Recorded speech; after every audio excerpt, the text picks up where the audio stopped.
दोस्तों G7 देशों और यूरोपियन यूनियन द्वारा मिलकर रूस पर लगाया गया ऑयल प्राइस कैप फिलहाल हर देश की मीडिया में सबसे ज्यादा सुर्खियां बटोर रहा है, क्योंकि इस समझौते ने पूरी दुनिया में एक बड़ा एनर्जी क्राइसिस खड़ा कर दिया है, जिसकी शुरुआती धमक अब सबको महसूस होने लगी है। सिर्फ यूरोप के इंटरेस्ट को ध्यान में रखकर लिया गया यह फैसला न कि केवल दुनिया भर की अर्थव्यवस्था के लिए काफी खतरनाक है, बल्कि इससे ऐसी अस्थिरता आ सकती है जिसे संभालना किसी भी देश के बस की बात नहीं होगी। दरअसल ऑयल प्राइस कैप के लागू होने के पहले दिन ही कच्चे तेल के दामों में भारी बढ़ोतरी देखी गई है। रेफरेंस के लिए आप बीबीसी के आर्टिकल का स्क्रीनशॉट अपनी स्क्रीन पर देख सकते हैं। ऑयल प्राइस कैप के लागू होने के पहले दिन ही तेल के दामों में बढ़ोतरी होना कोई संयोग नहीं, बल्कि इसे अमेरिका और यूरोपियन यूनियन की खराब पॉलिसी का ही नतीजा माना जाएगा। पिछले 10 महीने से अमेरिका, यूरोपियन यूनियन और ऑस्ट्रेलिया रूस पर एक ऑयल प्राइस कैप लगाने की बातचीत कर रहे थे और लगातार इसकी गाइडलाइन को तय किया जा रहा था, ताकि रूस जो रेवेन्यू तेल की सप्लाई करके हासिल करता है उसे खत्म किया जा सके। ये देश रूस पर लगे प्रतिबंधों से संतुष्ट नहीं हुए और इस कदम के साथ आगे बढ़े, जिसका नतीजा हमें साफ तौर पर देखने को मिल रहा है। ऑयल प्राइस कैप के तहत इन सभी पश्चिमी देशों ने इस बात का निर्णय लिया कि कोई भी देश रूसी तेल को $60 प्रति बैरल से ज्यादा की कीमत पर नहीं खरीद सकता। इस बात को ध्यान में रखते हुए कि मौजूदा समय में अंतर्राष्ट्रीय बाजार में तेल के दाम 80 से लेकर $100 प्रति बैरल के आसपास झूल रहे हैं।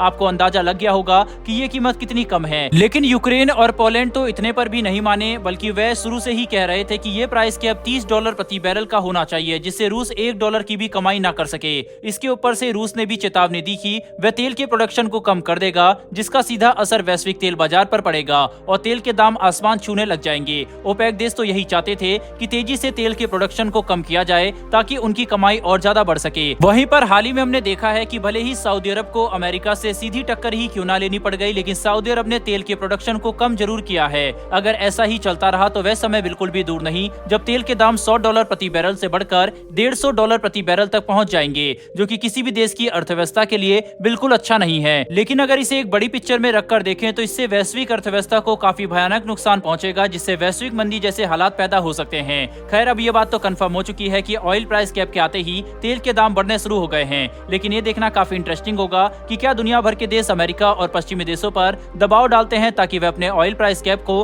वापस ले ले, या फिर दुनिया ऐसे ही इनकी दादागिरी को सहते रहेगी, जिससे वैश्विक मंदी जैसे हालातों को रोकना लगभग नामुमकिन बन सकता है। बहरहाल बढ़ते हमारी दूसरी खबर की तरफ, तो दोस्तों चीन को हराने के लिए भारत ने अब चीन की ही स्ट्रेटेजी का इस्तेमाल करना शुरू कर दिया है, जिसके तहत भारत अब वही करेगा जो कि चीन भारत के साथ करता है, यानी कि जासूसी। और ऐसा करने के लिए भारत ने काफी मजबूत रोड मैप तैयार कर लिया है, जिसके तहत भारत अपने पास मौजूद रिसर्च वेसल और ट्रैकिंग शिप की फ्लीट को काफी बड़े पैमाने पर एक्सपेंड करेगा, जिसका इस्तेमाल हम चीन की मिसाइल और जरूरी जानकारी को हासिल करने के लिए कर सकते हैं। साल 2020 में भारत ने चोरी छुपे लगभग 1500 करोड़ की लागत में एक बेहद ही विश्व स्तरीय न्यूक्लियर मिसाइल ट्रैकिंग शिप का निर्माण किया और इसे भारतीय नौसेना में शामिल भी कर लिया, जिसका नाम INS ध्रुव है। यह भारत की पहली मिसाइल ट्रैकिंग शिप है, जिसे ऐसे समय पर बनाया गया जब लगातार चीनी नौसेना के युद्धपोत हिंद महासागर में अपनी मौजूदगी को बढ़ाते जा रहे थे। वहीं इसके अलावा हाल ही में जिस तरह से चीनी नौसेना के ट्रैकिंग शिप UN वैंग भारतीय मिसाइल परीक्षणों के समय हिंद महासागर में आए और डेरा डालकर बैठ गए, इन्होंने भी भारत को काफी प्रेरित किया है ताकि हम भी ऐसी ही मिसाइल ट्रैकिंग शिप और रिसर्च वेसल की एक बड़ी फ्लीट तैयार करें, जिसका इस्तेमाल चीन के खिलाफ जासूसी करने में किया जा सके। ध्रुव का वजन लगभग 15,000 टन का है और ये समुद्र में लगभग 40 किलोमीटर प्रति घंटे की रफ्तार से यात्रा कर सकता है, जो कि इसके आकार के जहाज के लिए काफी आकर्षक है। साथ ही इसके अंदर दो बेहद ही मजबूत तरह के आईसा रडार X बैंड और S बैंड का एक मिश्रण इस्तेमाल किया जाता है, जो कि इसकी कंप्यूटिंग और ट्रैकिंग क्षमताओं को दूसरे जहाजों के मुकाबले ज्यादा मजबूत बनाता है। INS ध्रुव की कुल लंबाई लगभग 175 मीटर की है और इसके अंदर 300 अधिकारी और इंजीनियर काम करते हैं, जो कि एक साथ मिलकर इस जहाज के रडार और ट्रैकिंग कैपेबिलिटी का इस्तेमाल करते हुए दुश्मन की मिसाइल और महत्वपूर्ण टारगेट की जानकारी भारतीय नौसेना तक पहुंचाते हैं, जिनसे देश को सुरक्षित रखा जाता है। भारत के पास अपनी श्रेणी का यह इकलौता जहाज है, लेकिन क्योंकि भारत इसकी फ्लीट को एक्सपेंड करेगा, इसीलिए भविष्य में इन्हें ज्यादा बड़ी संख्या में बनाया जाने वाला है। दोस्तों चीन के पास UN वैंग क्लास के लगभग 4 एक्टिव जहाज मौजूद हैं और चीन भविष्य में काफी बड़ी संख्या में इनका निर्माण करने वाला है। तो चीन की तरफ से आने वाले खतरे को ध्यान में रखते हुए आपके हिसाब से भारत को INS ध्रुव जैसे